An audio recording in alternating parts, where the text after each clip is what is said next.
Hello guys, this is Rehan. A platform of learning channel पर आप सभी का स्वागत है।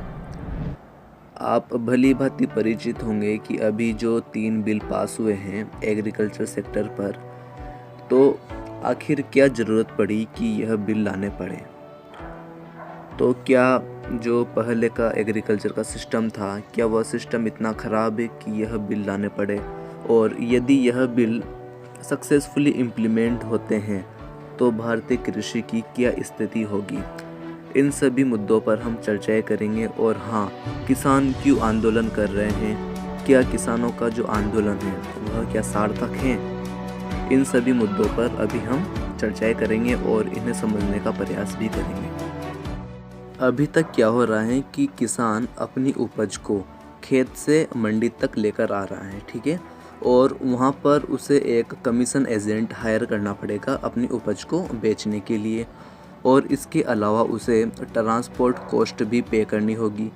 और जो किसानों पर मंडी नाम से टैक्स भी ले लिया जाता है और राज्य द्वारा सेस भी लिया जाता है। और साथ ही साथ कभी कभार कुछ व्यापारी होते हैं, वो समूह बना लेते हैं, ग्रुप बना लेते हैं और पहले ही डिसाइड कर लेते हैं कि हमें चाहे कुछ भी हो जाए, प्राइस को इससे ज़्यादा नहीं होने देना है। यानी कि व्यापारी पहले ही जो फसल है उनका प्राइस डिसाइड कर लेते हैं, क्योंकि कमीशन एजेंट किसान की फसल को उन व्यापारियों को बेचता है बोली के बेस पर, बोली लगाकर। तो हम यहाँ पर तो साफ साफ देख सकते हैं कि जो किसानों से अनाज है वो बहुत कम दाम में ख़रीदा जा रहा है और उपभोक्ता तक पहुँचते पहुँचते उसके दाम बहुत ज़्यादा हो जाते हैं। बीच में जो बिचौलिया लोग हैं, मीडिएटर हैं, दलाल लोग हैं, वो अपनी कमाई ठीक ठाक तरीके से कर ही लेते हैं। तो यहाँ पर किसानों पर यह बाध्यता भी है कि वह अपने उत्पाद को एक लार्ज स्केल पर केवल मंडी में ही बेच सकेगा। वो कोई बाहर बाज़ार में जाकर अपने उत्पाद को नहीं बेच सकता, किसी कंपनी में अपने माल को नहीं बेच सकता। उसके पास यह बाध्यता है कि वह अपना माल केवल मंडी में ही बेचेगा, और सरकार उसको सुरक्षा के रूप में एमएसपी प्रोवाइड करवाती है। एमएसपी क्या होती है? एमएसपी सरकार द्वारा पहले से तय कर लिया जाता है कि आपकी फसलों पर आपको कम से कम इतने रुपए तो मिल ही जाएंगे। तो कुछ ही फसलें होती हैं जिन पर सरकार एमएसपी तय करती हैं, और किसान भी उन्हीं फसलों को ज़्यादा बोता है जिनकी एमएसपी पहले से ही निर्धारित कर ली गई हैं, क्योंकि किसान को आश्वासन दे दिया जाता है कि आपकी फसल को हम खरीद ही लेंगे। अब हो क्या रहा है कि किसानों को एमएसपी की सुविधा देने से किसान वही फसल बो रहा है जिस पर उसको ठीक ठाक एमएसपी मिल जाती है। इससे जो देश में जो अनाज हैं वो अपनी आवश्यकता से 40% अधिक बोए जा रहे हैं, जो गोदामों में पड़े पड़े सड़ता रहता है, क्योंकि एफसीओ के पास पर्याप्त स्टोरेज नहीं है। और तो और वैज्ञानिक भी सलाह दे रहे हैं कि एकल कृषि से उपज घटती है। यदि खेत में एक फसल बोओगे तो उसकी उर्वरकता भी कम होगी और उपज भी कम होगी। तो यहाँ पर ज़रूरत है फसलों में विविधता लाने की। दक्षिणी राज्यों में प्रति हेक्टेयर उत्पादन पंजाब की तुलना में 1.5 से 2 गुना ज़्यादा है। इसका कारण यही है कि वहाँ पर फसलों में विविधता है और नकदी फसल बोई जाती है। पंजाब को एमएसपी का लाभ अधिक मिलता है, इसलिए वह केवल वही फसल बो रहा है जिस फसल पर उसको एमएसपी मिल रही है।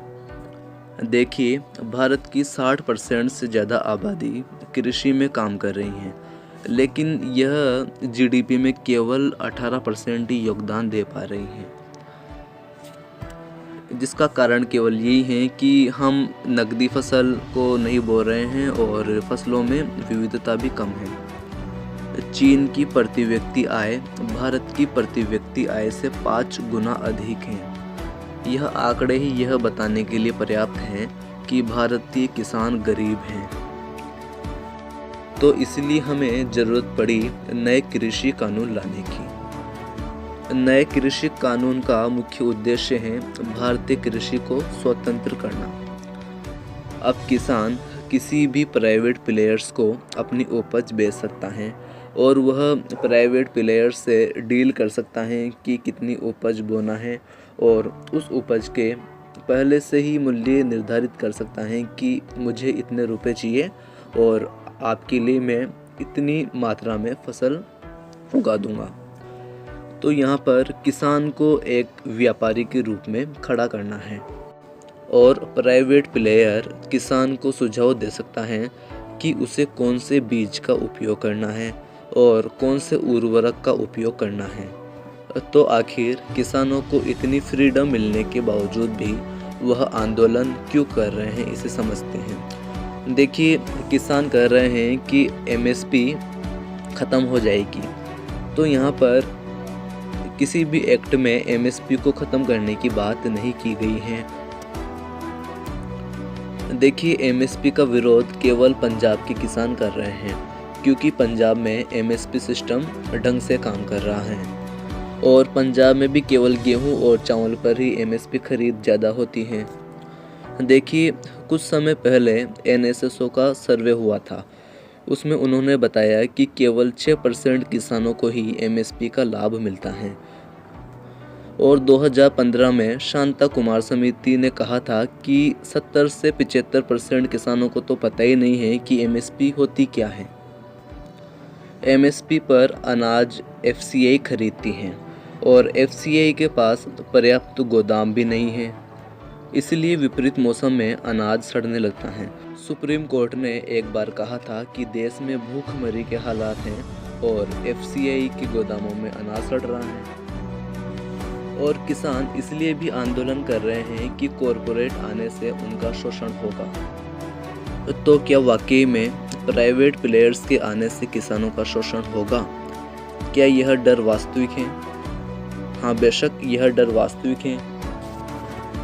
किसानों को मुक्त बाजार तो मिलेंगे, लेकिन हो सकता है कि उनके मोल भाव करने की जो शक्ति है वह छीन ली जाए और निजी खरीदार हैं वह उनका शोषण करने लगे।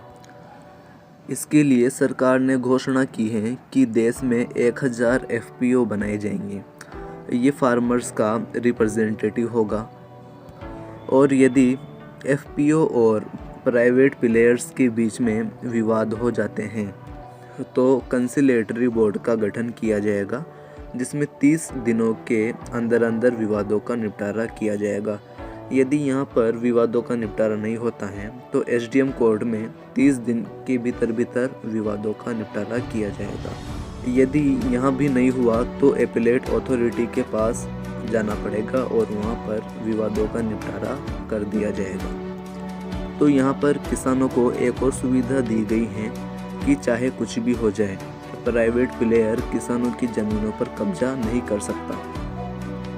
तो आंदोलन केवल नए कानून की खामियों और बुराइयों की वजह से ही नहीं हो रहा है।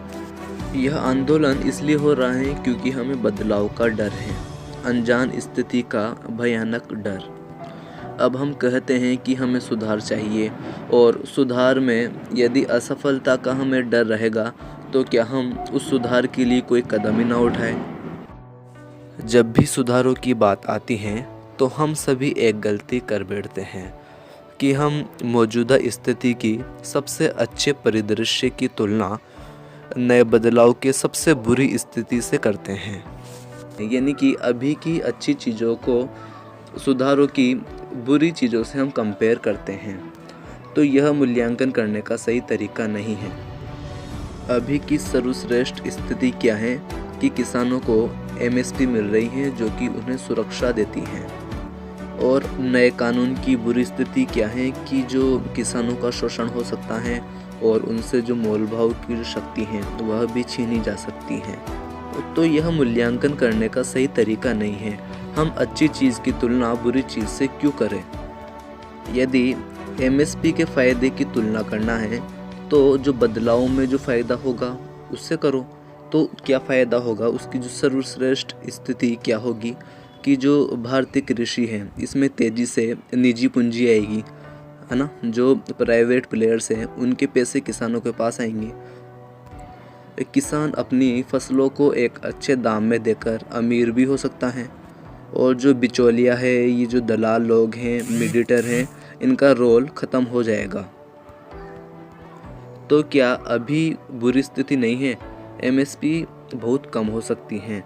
किसान के पास उसी पर बेचने के अलावा और कोई विकल्प भी नहीं है, जिससे उसकी लागत तक नहीं निकलेगी और किसान कर्ज में डूब सकता है। नए कानून की बुरी स्थिति यह हो सकती है कि किसानों का शोषण हो सकता है या उनके माल भाव की शक्ति छीनी जा सकती है। लेकिन सरकार कुछ अमेंडमेंट करके इनमें सुधार भी तो कर सकती है। और अभी 1000 एफपीओ खोलने की भी घोषणा की गई है। दरअसल भारतीय कृषि के प्रगति न करने के पीछे वही कारण है जो हम सभी की ज़िंदगी में भी होता है, बदलाव का डर। हम सभी बदलाव तो चाहते हैं, लेकिन खुद को बदलने से डरते हैं, क्योंकि इसमें जोखिम होता है और अनिश्चितता होती है कि क्या पता कि जैसा हम रिजल्ट चाहते हैं वो रिजल्ट हमें मिले या ना मिले। तो हमें इस बदलाव को स्वीकार करना चाहिए और इस कदम को उठा लेना चाहिए।